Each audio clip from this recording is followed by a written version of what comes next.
Hello guys, today we're going to continue with our topic interspecific relationships. So far we looked at predation and all the different adaptations that prey and predator have developed. So today the first thing we want to look at is herbivory, which is also a type of exploitation. So a relationship, a plus-minus relationship where one benefits and it's detrimental for the other one. Obviously, herbivory is when animals eat plants. And there are various kinds of herbivory. Grazers, like cows and sheep, who mostly eat grass. Then so-called browsers, who feed on leaves of shrubs and trees, for example deers and possum here in New Zealand. Then there are nectar feeders. Here in New Zealand that would be tuis and bellbirds. A lot of insects like butterflies are also nectar feeders. Then there are pollen feeders, for example honeybees.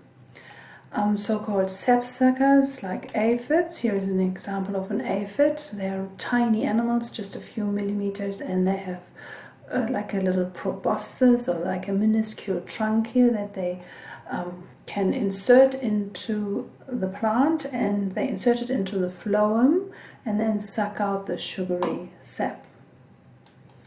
Then chewers that bite leaves or roots like caterpillars, so they differ from browsers because they only bite out little parts of it. And seed and fruit eaters like birds, mice and primates are like big fruit eaters. Now plants, just like animal prey, have also developed all kinds of defense mechanisms. They can, for example, you have spines, thorns and prickles. Basically all three look the same. The reason we distinguish between these three is because they are made from different parts of the plants. They can be specialized leaves, or they can develop from the branch, and depending on which tissue they're made from, they have these different names. Some plants have stinging hairs, so when an animal or a human being comes close and the hair breaks off, they release some chemicals from some secretory cells, and that stings. An example for that is the New Zealand stinging nettle. So you can see all these little fine hair here, and when an animal came and wanted to eat this, then and it would brush past these hair, it would sting quite badly. Then in New Zealand we find something which is called devaricating growth. Basically what that means is that all the branches form a tangled mass, and the leaves grow mostly within this mass, and they are very hard to reach for the herbivore. And this is the kind of growth that is unique to New Zealand, and people think that it possibly evolved as a protection from more browsing. So here you see a plant that shows this kind of growth. So lots of branches here on the outside, and most of the leaves inside of this mass. Another example how plants can protect themselves is by putting seed into a really hard case, like for example nuts. And some plants show chemical defense, so they have developed a range of toxic or very tasteful chemicals, and once the predator has learned that this type of plant is distasteful, it will then eventually avoid it. So what I'd like you to do is watch this video. So maybe pause the PowerPoint here and watch this video.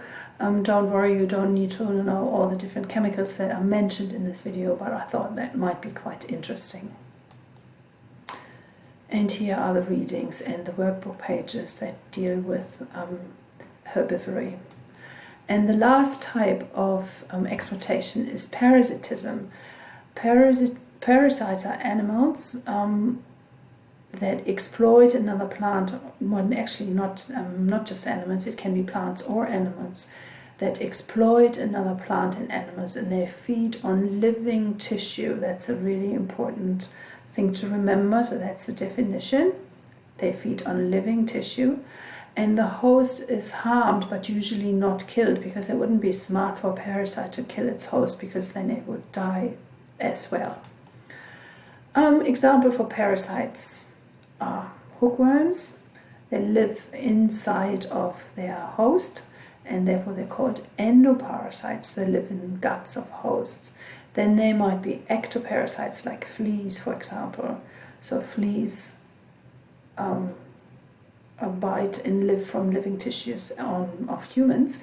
And then there are some interesting parasites which are called social parasites, for example brood parasitism, and we have an example for this in New Zealand. So this little big bird here is a cuckoo, and what the parents do is they lay their egg into the nest of a grey warbler. Here we see the grey warbler, and when this bird then hatches, it throws out all the other eggs, so it's the only one left in the nest.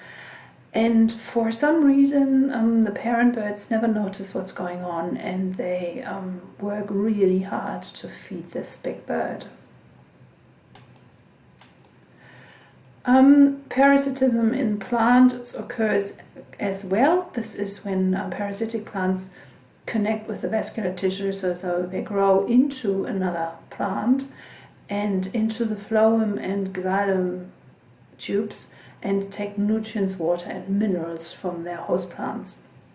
They're also called something called hemiparasites, which only take water and minerals, so they only tap into the xylem tissue, but they have chlorophyll and can make their own glucose.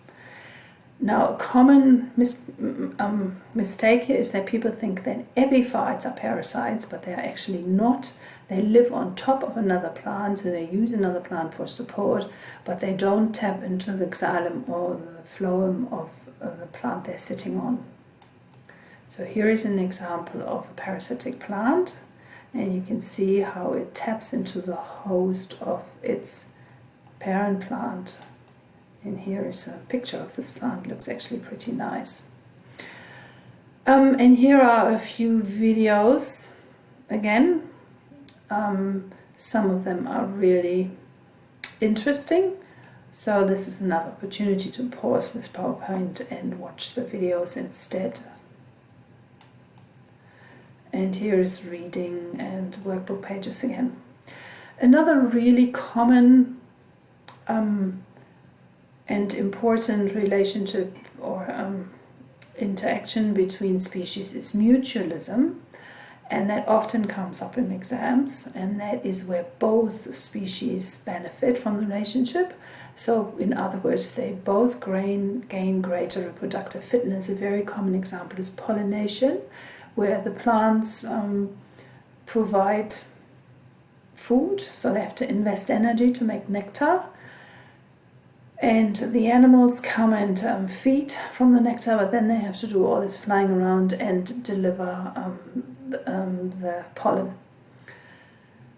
Here is another example where ticks burrow into the zebra's back. So the birds remove the ticks, so that's the food source for them, and the zebras get relief from the ticks.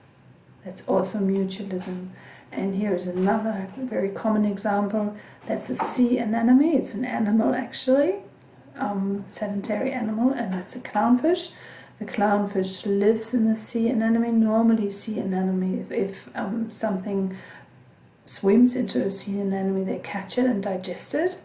But this clownfish is protected by a special mucus that it releases. The clownfish finds protection in the sea anemone because no other predator would go near a sea anemone because they're very stingy. And what it does in return for the sea anemone is that it lures in other prey.